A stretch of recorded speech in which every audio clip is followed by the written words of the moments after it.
The last 24 hours have brought not escalation, but anticipation. After a series of sharp statements and unequivocal remarks by Donald Trump, the U.S. administration has not announced new sanctions, has not decided to use force, and has not activated further tools of pressure. This is not a change of course, but rather the beginning of a phase of careful assessment of what could realistically bring results and what could spiral out of control. We have been informed by very important sources on the other side, and they've said the killing has stopped and the executions won't take place. There were supposed to be a lot of executions today, and that the executions won't take place. And we're going to find out. I mean, I'll find out after this. You'll find out. But we've been told on good authority, and I hope it's true. Who knows, right? Who knows? Washington is therefore sending a signal of readiness, but at the same time avoiding moves that would narrow down the room for maneuvering. The Pentagon and the National Security Council are analyzing the consequences of possible actions, military, economic, and political, as well as the reactions of Iran and its regional allies. Yesterday, in the face of American threats, Iran revealed all of its security protocols. If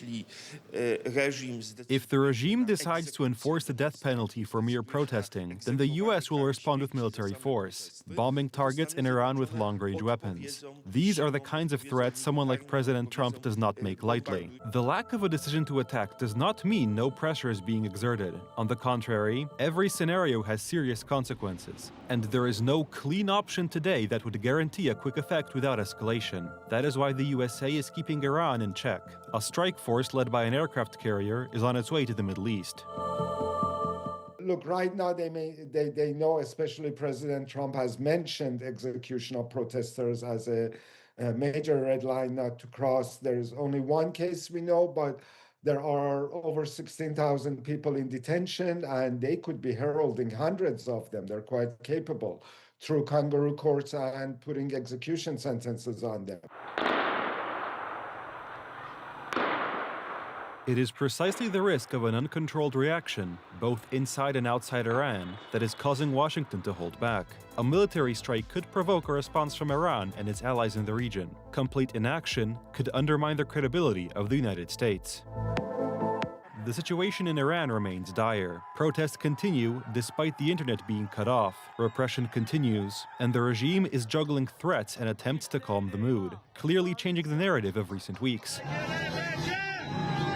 No, I haven't heard about that, and there is no any hanging today or tomorrow or whatever. That's Friday.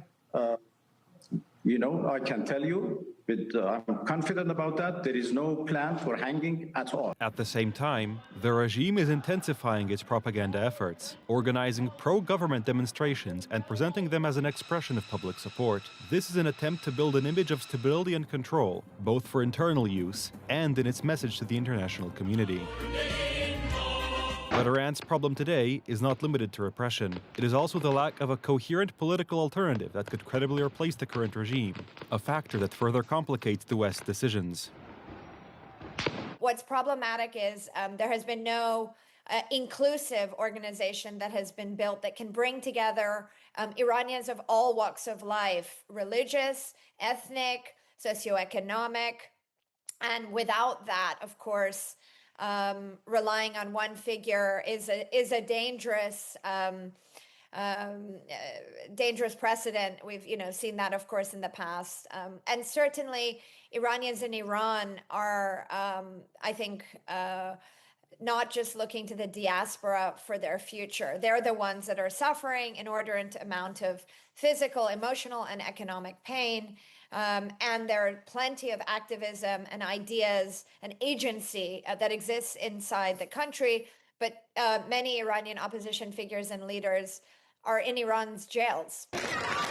Therefore, even an effective military strike by the United States would not solve the problem that would arise after the dust settled. Looking at Iraq, Afghanistan, or Syria, it is not difficult to imagine what kind of country Iran could become with its substantial arsenal of weapons.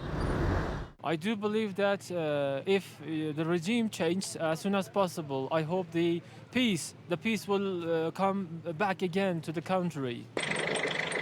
Today's restraint on the part of the United States does not mean a retreat. It is a strategic pause, in which every decision can determine the scale of the conflict. According to White House sources, the American attack was stopped at the last minute by the president himself. However, Washington is clearly signaling that if the declarations against repression against protesters are broken, the option of using force remains open.